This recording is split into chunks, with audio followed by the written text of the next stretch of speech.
A little over a week ago, I did a video on 7 players with surprisingly low release clauses, which was a repeat of a video I did a little over 2 years ago, since all the personnel had changed. Lots of people requested that I follow up with 7 players with ridiculously high release clauses, which is another video I did a couple of years ago, but since this is also a completely new 7, I was happy to oblige. Right, I won't bore you with an overly long introduction, but to any party poopers out there, yes, we all know that release clauses in Spain are mandatory, and a lot of teams just pick a prohibitively high figure in the hope that it will act as a deterrent in terms of stopping other teams trying to sign their players. This is just a bit of fun, and mildly interesting, in my personal opinion. Here are 7 ridiculously high release clauses. Tete, £129 million.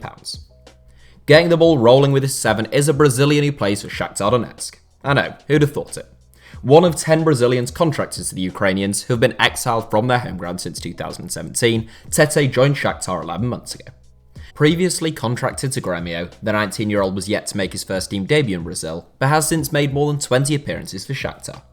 An enormously exciting prospect, Tete has the potential to become a world-class right-winger, but a release clause of £129 million is pretty eye-watering for someone who has only played 20 league games more than me. Bakuman, £22 million.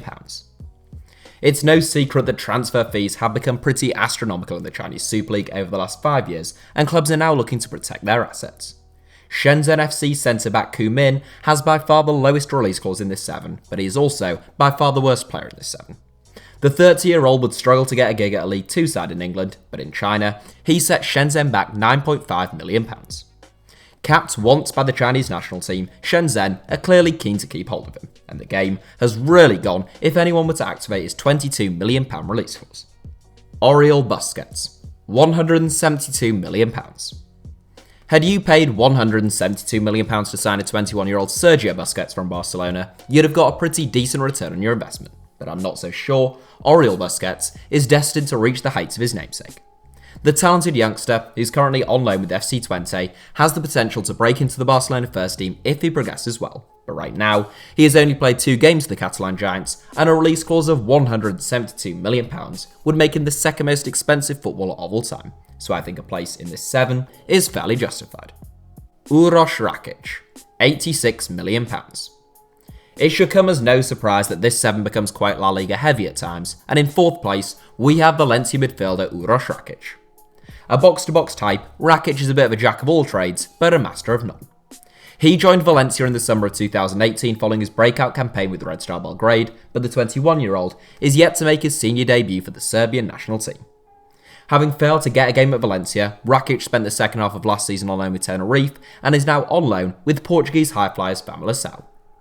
He should have a decent career, and I'd be surprised if he never won a full cap for Serbia, but I'd be downright flabbergasted if he ever commanded a fee of £86 million. Raheem Diaz, £646 million. In 3rd place, we take a significant step up in terms of quality, but an eye-watering step up in terms of a release clause. Raheem Diaz's release clause at Real Madrid is greater than the annual gross domestic product of 8 countries across the world, which is obviously a little bit daft. The Spaniard joined Real Madrid from Manchester City for more than £15 million in January 2019, having made 15 appearances at the Etihad. Despite being a fine technician, he's yet to really catch Zinedine Zidane's eye, and has only made 17 appearances for Los Blancos. Aged 20, Diaz reportedly earns more than £100,000 a week, but personally, I can't see him being signed for more than 3 times the all-time world record transfer fee anytime soon. Pierre, £103 million. There's an excellent academy setup at Grêmio, and this 7 features both a former and current Grêmio Academy graduate. Pierre is the current one, with the 21-year-old having made his league debut in August 2017. A leggy attacking midfielder and a bit of a set-piece specialist, Pierre has scored 5 goals in 38 league games for the Campeonato Brasileiro outfit, and he was rewarded with a new deal in the summer. That deal came with a hefty buyout clause of £103 million, no small fee for a man who hasn't even represented Brazil at any youth level. Alex Song, £69 million. The most ridiculous release clause in football surely has to be Alex Song at Sion in Switzerland. The former Arsenal and Barcelona midfielder is only 32, even though it feels like he's been around forever, but Lionel Messi is perhaps the only 32-year-old who could command a fee in excess of £60 million. Song, who played his last game for Cameroon in 2014 and most recently played on loan at West Ham and for Rubin Kazan, would do well to command 5% of that fee, and one can only assume an agent accidentally added an extra 0 or 2 to his contract at some stage. That's it for today's 7. Thanks for watching, give us a like if you enjoyed the video, and obviously make sure you're subscribed to HITC Sevens. Also, if you're watching on mobile, just try tapping your screen now. Apparently that is sometimes required to bring up our little subscribe button and a couple of other videos that YouTube thinks you might enjoy.